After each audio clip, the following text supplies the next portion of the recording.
Moscow and Kiev, CNN. Russian forces have begun an attack on Ukraine, with reports of troops crossing the border to the north and south, explosions in multiple cities including the capital Kiev, and warnings from Russian President Vladimir Putin of bloodshed unless Ukrainian forces lay down their arms.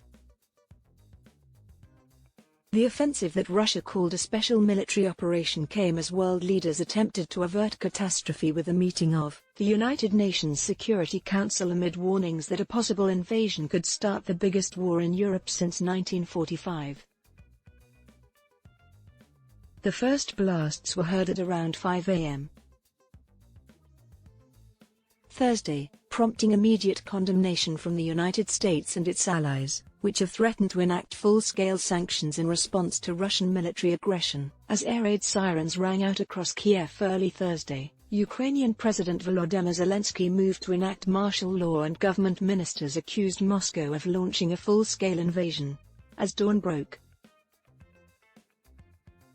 heavy traffic could be seen clogging roads heading west out of the city, while further east, near the Russian border, the mayor of Kharkiv urged citizens not to leave their homes. Inhabitants of Kiev leave the city following pre-offensive missile strikes of the Russian armed forces and Belarus on February 24.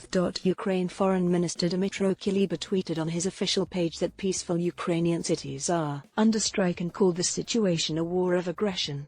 And an advisor for the Ukraine Interior Minister, Anton Gershenko, told journalists Russia's invasion has begun with missile strikes on Kiev, the capital.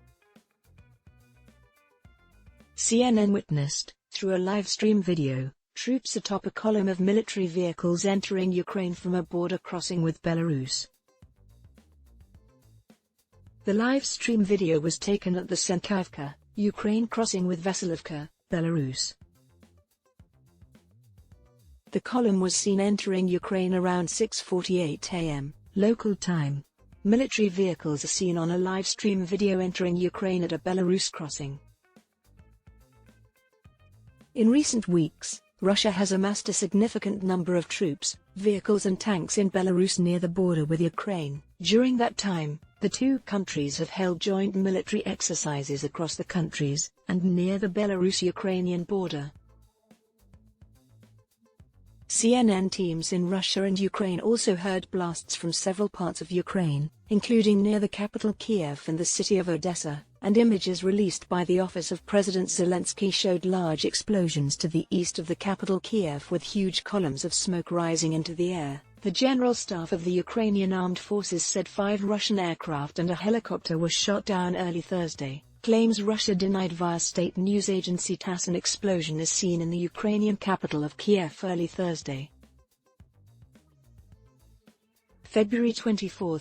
Hours before, Putin announced a military operation in the Donbas region of eastern Ukraine, which contains the separatist-held regions of Donetsk and Luhansk, which Moscow recognized as independent on Monday, in violation of international law.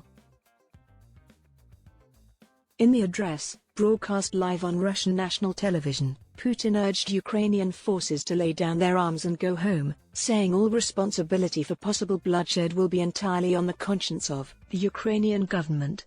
Our plans are not to occupy Ukraine, we do not plan to impose ourselves on anyone, he said, but threatened those who may be tempted to intervene on Ukraine's behalf.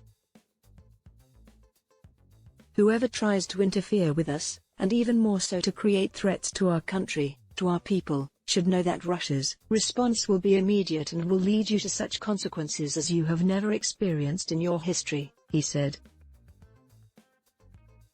Before the announcement of military action, Zelensky appealed for peace but vowed the country would defend itself.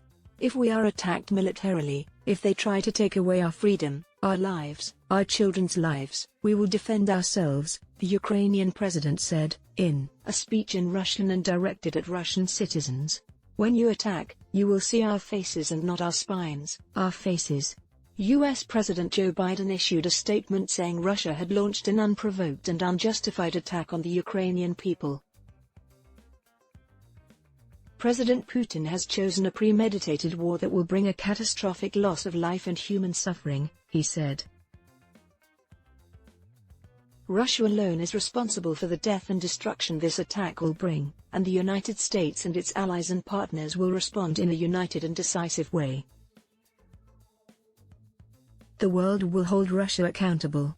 EU Commission President Ursula von der Leyen promised to weaken Russia's economic base and its capacity to modernize following its barbaric attack against Ukraine. We will freeze Russian assets in the European Union and stop the access of Russian banks to European financial markets, she said. What's happening on the ground? Ukraine's borders were reportedly under attack from Russian forces to the north in Belarus and the south from Crimea, according to the Ukrainian State Border Service. Russian troops had attacked border units, patrol border and checkpoints with artillery, heavy equipment and small arms, the border service said. The Russian military claimed Ukraine's border service did not provide any resistance and claimed to have suppressed Ukraine's air defenses. CNN was not able to immediately verify either of those claims. CNN teams on the ground heard explosions in and near multiple Ukrainian cities, including Kiev, the second-largest city Kharkiv, Odessa, and distant firing from Zaporizhzhia. Ukraine Interior Minister Advisor Gershenko tweeted that troops had landed in the southern city of Odessa and were crossing the border in Kharkiv, located in the country's northeast. In a post on his Facebook page, he also said control centers such as airfields and military headquarters were being hit by shelling in Kiev and Kharkiv, and that there was artillery fire along the border. The Russian military released a statement Thursday claiming it was not targeting Ukrainian cities, saying the civilian population is not at risk. Local residents are seen refueling at gas station in Mariupol, eastern Ukraine. The Russian armed forces are not launching any missile or artillery strikes on the cities of Ukraine. High-precision weapons destroy military infrastructure, military airfields, aviation, air defense facilities of the armed forces of Ukraine, the statement read. But despite the Russian military's claims civilians wouldn't be targeted, many chose to leave the capital. Kiev residents had previously been told to stay at home and pack a bag with necessities, in case they need to leave abruptly. Witness told CNN subway stations had become improvised bunkers and they were full of people, with supplies organized in groups. Across the city, red arrows painted on walls indicate the locations of the nearest bomb shelters. The city first put them up after the war broke out in the east of the country in 2014. But they were recently repainted again. A local resident sits in a car as they pack to leave Mariupol, eastern Ukraine. Before Putin's address, Russia issued a notice banning civil aircraft from flight routes bordering northeastern Ukraine. Separately, Ukrainian aviation authorities issued a notice restricting Ukrainian airspace in the regions around Kiev, Dnipro, Lviv, Odessa, and Simferopol. European aviation regulators warned civilian aircraft were at high risk near the Ukrainian border. Air operators are reminded that this is now an active conflict zone, said the European Union Aviation Safety Agency, known as ESA. In an apparent escalation in cyber attacks on Ukrainian infrastructure, several key Ukrainian websites were down as of 3 a.m. local time on Thursday, 8 p.m. ET Wednesday, including those of Ukraine's Foreign Ministry, the Interior Ministry, the Security Service in Ukraine, the Cabinet of Ministers, the Ministry of Infrastructure, and the Ministry of Justice. Military operation comes as UN Security Council meets. The launch of the military operation came as members of the UN Security Council met in New York to call for a peaceful resolution to the impending crisis. In ordering troops to enter Ukraine, U.S. Ambassador to the UN Linda Thomas-Greenfield said Russian President Vladimir Putin had delivered a message of war. This is a grave emergency. The Council will need to act, she said. We will put a resolution on the table tomorrow.